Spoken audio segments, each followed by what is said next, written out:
Shalom semuanya, selamat datang di channel YouTube saya. Saya Risdayani Buru Tambah dan ini adalah video pertama saya. Oke, jadi di sini saya ingin membahas tentang Abraham yang mempersembahkan Ishak. Nah, untuk introduction-nya saya akan memperkenalkan tentang siapa sih itu Abraham. Namun saya rasa semuanya sudah tidak merasa asing lagi tentang nama Abraham, ya kan? Dalam Kristen, Abraham itu dikenal sebagai bapak orang percaya atau bapak orang beriman. Nah, Abraham ini adalah seseorang yang sangat dikasihi oleh Allah. Dia memiliki istri yang bernama Sarai.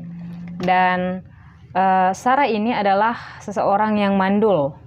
Tetapi kehidupan mereka itu selalu berada di dalam kehendak Allah. Nah, Sarai adalah orang yang mandul. Tetapi Abraham adalah seseorang yang sangat dikasihi oleh Allah, sehingga pada masa-masa tua mereka Allah menganugerahkan seorang putra yang bernama Ishak dalam kehidupan mereka. Abraham ini sendiri memiliki budak yang dijadikannya sebagai istri untuk memperoleh keturunan.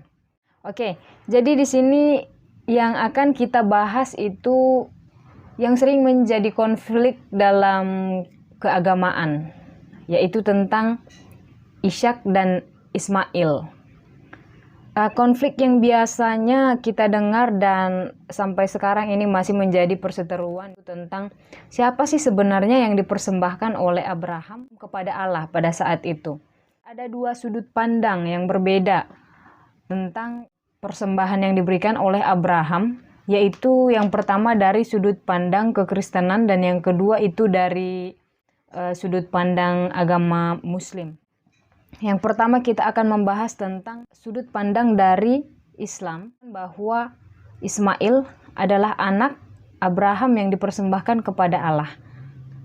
Lalu yang kedua itu dari sudut pandang Kristen yang menyatakan bahwa yang dipersembahkan oleh Abraham itu adalah Ishak. Nah, pernyataan mana sih yang benar, apakah Ishak ataukah Ismail? Di sini saya sebagai seorang Kristen yang mengatakan bahwa Ishaklah yang dipersembahkan oleh Abraham. Kita akan melihat bukti-bukti Alkitab. Sebenarnya di dalam Al-Quran itu tidak menjelaskan siapa sebenarnya yang dikorbankan Abraham pada saat itu, apakah Ishak atau Ismail. Mereka tidak menyebutkannya di dalam kitab suci mereka. Tetapi Kristen itu malah memiliki argumen yang sangat kuat. Itu bisa kita lihat di dalam Kejadian 22 ayat 2. Bunyinya seperti ini. Ambillah anakmu yang tunggal itu, yang engkau kasihi, yakni Ishak. Pergilah ke tanah Moria dan persembahkanlah dia di sana sebagai korban bakaran pada salah satu gunung yang akan kukatakan padamu. Nah, di sini ada kata-kata yakni Ishak. Tetapi anehnya, justru ayat inilah yang dipakai oleh agama Muslim untuk menguatkan kepercayaan mereka bahwa Ismail adalah yang dipersembahkan oleh Abraham pada saat itu, dengan mengatakan Alkitab yang dimiliki oleh orang Kristen itu sudah diubah. Beruntung sekali orang Kristen itu memiliki argumen-argumen yang kuat untuk membuktikan bahwa Alkitab yang kita pegang saat ini adalah Alkitab yang tidak berubah. Kisah Ishak ini hanya dibicarakan di dalam 3 kitab agama Semitik. Yang pertama itu kitab Ibrani, kitab Samaria, dan kitab Kristen. Yahudi dan Samaria sudah berpisah sejak pecahnya bangsa Israel menjadi 2 kubu, yaitu Israel Utara dan Israel Selatan atau Yahudi, yang berpusat di Yerusalem, yaitu sekitar tahun 700-an sebelum Masehi. Dan kalau ada tuduhan kitab ini sudah berubah, seharusnya kitab dari ketiga agama ini berbeda. Tetapi tidak. Baik kitab Yahudi, baik kitab Samaria dan Kristen, sama-sama mengatakan bahwa yang dikorbankan itu adalah Ishak. Kita lihat argumen yang pertama. Dari Kristen argumennya lebih kuat, yaitu bahwa kisah pengorbanan Ishak tidak berdiri sendiri. Jadi Alkitab ini memiliki alur yang berkesinambungan dari awal sampai akhir, di mana dari perjanjian lama sampai kepada perjanjian baru. Ishak yang berada di perjanjian lama, dan itu yang akan digenapi oleh Yesus nanti di perjanjian baru. Nah, kisah pengorbanan Ishak ini tidak berdiri sendiri, melainkan terkait dengan seluruh konteks perjanjian Allah yang menetapkan Abraham sebagai bapa orang percaya, dan seluruh rencana keselamatan itu melalui keturunannya, yaitu Ishak, bukan Ismail. Dan yang kedua, konfirmasi para nabi. Kita bisa buka Alkitab kita dalam Amos 7 ayat 9. Ini berbicara tentang Nabi Amos, tentang bukti-bukti pengorbanan daripada Ishak akan dilicin tandaskan, dan tempat-tempat kudus Israel akan diruntuhkan. Yang kedua, Rasul Yakobus. Bukankah Abraham, bapa kita, dibenarkan karena perbuatan-perbuatannya ketika mempersembahkan Ishak, anaknya, di atas mezbah? Jelas sekali Alkitab kita tidak ragu-ragu mengatakan bahwa Ishak itu adalah yang dipersembahkan oleh Abraham, dan melalui persembahan yang diberikan oleh Abraham kepada Allah itu membuat Allah sangat mengasihi Abraham karena kesetiaan Abraham kepada Allah. Lalu kita bisa juga lihat dari dasar-dasar Alkitab di dalam Kejadian 15 ayat 13. Tuhan telah berfirman kepada Abraham, "Ketahuilah dengan sesungguhnya bahwa keturunanmu akan menjadi orang asing dalam suatu negeri yang bukan kepunyaan mereka, dan bahwa mereka akan diperbudak dan dianiaya 400 tahun lamanya." Dan kita sangat mengetahui jelas bahwa yang pernah diperbudak itu hanyalah keturunan dari bangsa Israel, dan itu berasal dari keturunan Yakub. Yakub adalah anak dari Ishak.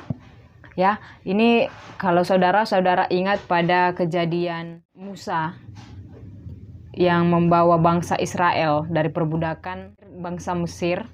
Nah, ini sangat kuat sekali buktinya bahwa hanya bangsa Israel lah, keturunan dari Yakub lah, yang pernah diperbudak selama 400 tahun. Oke, dasar yang kedua, Hagar menjadi istri Abram adalah atas keinginan Sarai, dan anak yang didapat darinya adalah kehendak Sarai. Sedangkan anak yang dikehendaki Tuhan adalah anak Sarai.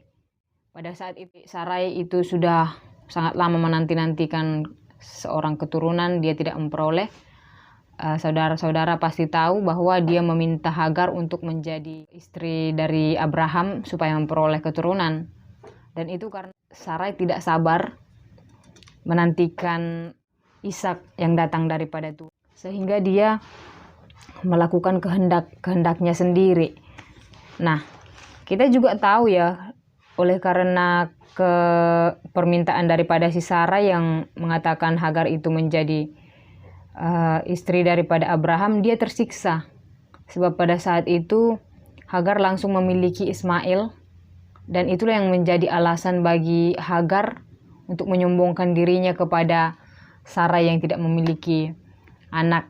Namun pada saat itu, dengan iman yang dimiliki oleh Sarai, dia berdoa dan bersujud kepada Allahnya supaya dia diberikan keturunan, dan itulah yang akan menjadi nazar daripada si Sarai pada saat itu. Kalau dia memiliki anak, dia akan mempersembahkannya kepada Tuhan. Oke, selanjutnya kita akan lihat dari Kejadian 17 ayat 15, bunyinya seperti ini.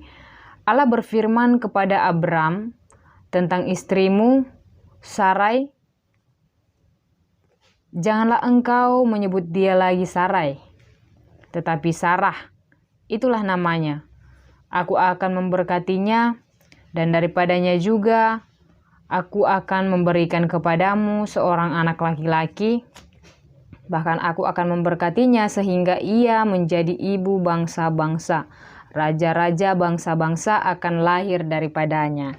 Nah, di sini dalam Kejadian 15 sampai 16 ini berbicara tentang penggantian nama Sarai yang berubah menjadi Sarah.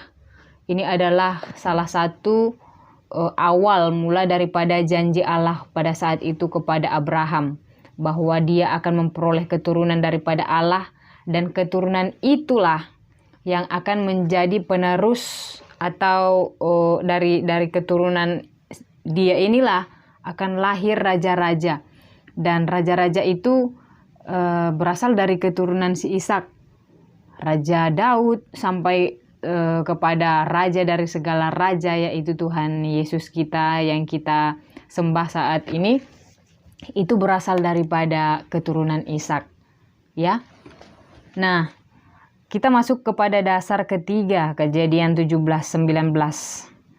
Tetapi Allah berfirman, "Tidak, melainkan istrimu Sarahlah yang akan melahirkan anak laki-laki bagimu, dan engkau akan menamai dia Ishak. Dan aku akan mengadakan perjanjian dengan dia menjadi perjanjian yang kekal." Berulang kali nama Ishak itu dikatakan. Oke, jadi saya rasa sudah cukup untuk bukti-bukti Alkitab yang menyatakan bahwa Ishak itu adalah anak yang dikorbankan Abraham pada saat itu, ya. Bahwa dia adalah anak yang dikasihi oleh Abraham pada saat itu, yang ditunggu-tunggu dengan waktu yang sangat lama.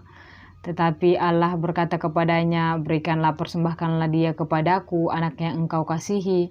Dan inilah anak yang dikasihi oleh Abraham, si Ishak yang dinanti-nantikannya, yang berasal daripada istri sahnya. Jadi segala yang dikatakan di dalam Alkitab ini terbukti sampai kepada kelahiran Tuhan Yesus. Seperti dalam Kejadian 17 ayat 19 tadi yang sudah kita baca, tentang bagaimana Allah mengatakan kepada Abraham bahwa dia akan melakukan perjanjian yang kekal itu kepada Ishak. Dan dari keturunan Ishaklah akan terjadi penyelamatan sampai kepada Tuhan Yesus.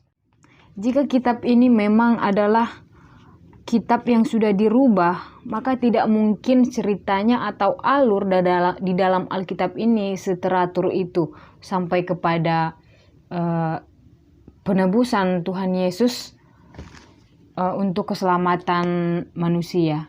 Jadi kita bersyukur karena kita memiliki Alkitab sebagai pedoman kita yang sangat jelas, memberikan bukti-bukti yang kuat untuk kita pegang dan kita yakini dalam kehidupan kita.